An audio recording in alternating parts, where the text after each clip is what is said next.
Un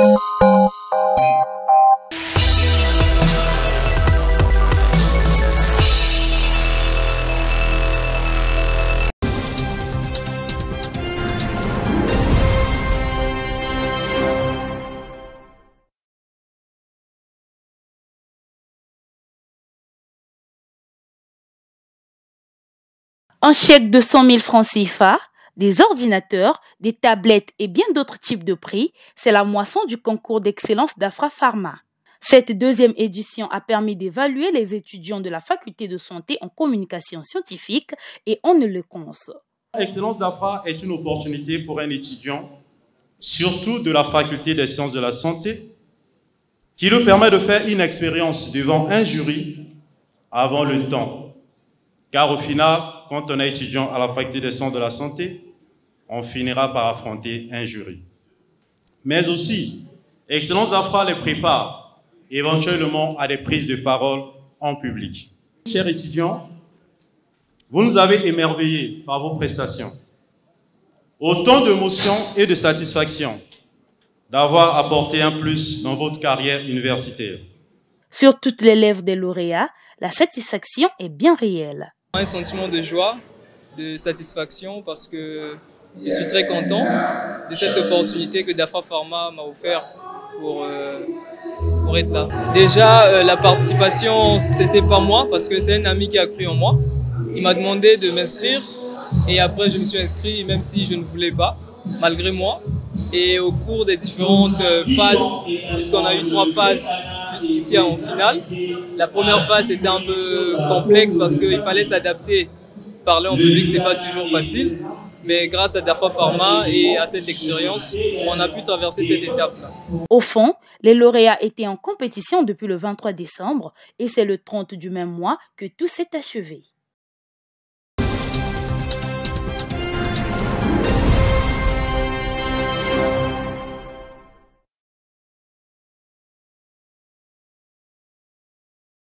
Ce rapport sur les violences fait suite à plusieurs années d'investigation.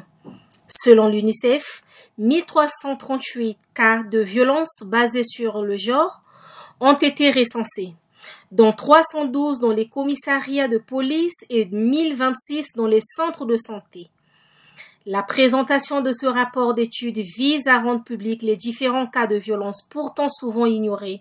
On s'est dit que ce n'était pas suffisant de rester au niveau scolaire parce que les enfants sont aussi victimes de violences, que ce soit dans les communautés ou dans les autres structures où on rencontre les enfants dans la rue et partout. Donc, les objectifs de cette étude-là, c'est de documenter les violences faites aux enfants et aux adolescents, que ce soit dans les formations sanitaires ou dans les bureaux de police judiciaire ou même au niveau des ONG qui prennent en charge ces cas de violence. Pour la directrice du programme national de lutte contre les violences faites aux femmes et aux filles, ce document intervient dans un contexte où les violences deviennent une réelle préoccupation. Effectivement, nous montre la situation comme elle est effectivement. Exactement comme elle est. Et pour nous qui sommes sur le terrain, qui sommes en contact des victimes, mais aussi des auteurs, nous voyons bien que c'est vraiment les problèmes auxquels nous sommes confrontés quotidiennement. Mais quoique des efforts sont faits. Cette étude a relevé la faiblesse budgétaire et la faiblesse en termes de spécification des différents agents, des prestataires, des personnes qui doivent travailler justement à ce que ce phénomène-là puisse reculer. Je lus l'initiative du ministère des Affaires sociales avec l'Institut national du travail social, qui est un maillon institutionnel très important lorsqu'il s'agit de la prise en charge des victimes. Le ministère de la Santé n'est pas en marge. le ministère de la Santé, l'UNICEF et le ministère de la Promotion de la Femme ont d'ailleurs travaillé ensemble pour mettre en place des unités spécifiques dans certains hôpitaux. C'est vrai que nous sommes encore à l'étape expérimentale, mais déjà de ce qui existe, nous avons pu avoir des résultats réconfortants. L'étude de ce rapport, qui intègre les données de 8 départements du Congo, a été lancée en septembre 2020.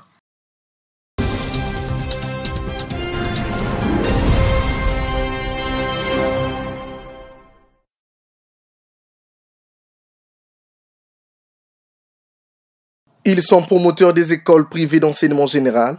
La réunion vise à sensibiliser les acteurs du secteur privé à l'importance d'être membre de l'OMEP, l'Organisation mondiale pour l'éducation préscolaire. Il faut donc réunir les secteurs publics et privés de l'enseignement afin de créer un bureau de comité national de l'éducation préscolaire du Congo. Une condition indispensable pour adhérer à cette organisation mondiale. Nous puissions mettre en place un comité national pour la petite enfance et ainsi adhérer à l'Organisation mondiale de la petite enfance.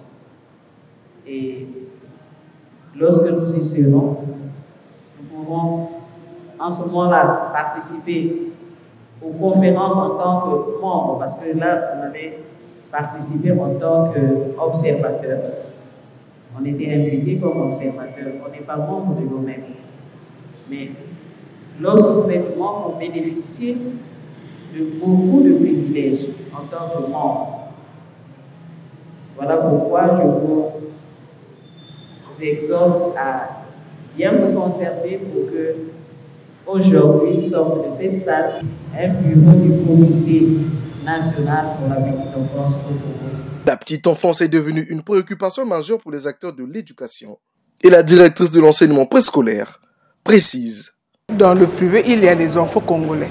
Donc il fallait que le promoteur des écoles privées soit aussi dans le comité de l'OMEP. Nous avons mis un point sur la formation. Parce que nous sommes en train de trouver que dans les écoles privées, les directeurs n'encadrent pas trop les éducatrices. Donc cette année-ci, nous allons mettre l'accent sur la formation. On a voulu que dans ce comité, qu'il y ait aussi le privé.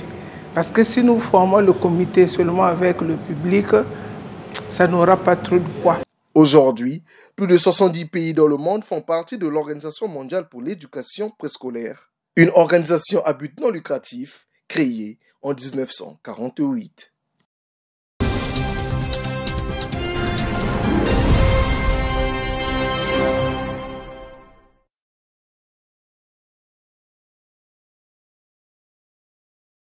C'est leur première session depuis leur intronisation. Au cours de celle-ci, les députés juniors du département de Brazzaville ont validé le plan d'action, dressé le bilan des activités menées au premier trimestre 2023 et défini celle du deuxième trimestre. Les députés juniors de Brazzaville ont présenté leur compte rendu personnel de ce qu'ils ont fait depuis qu'ils ont été élus. Et nous les avons présenté le rapport trimestriel. Nous avons remis des kits scolaires, présenté nos attentes à leur égard.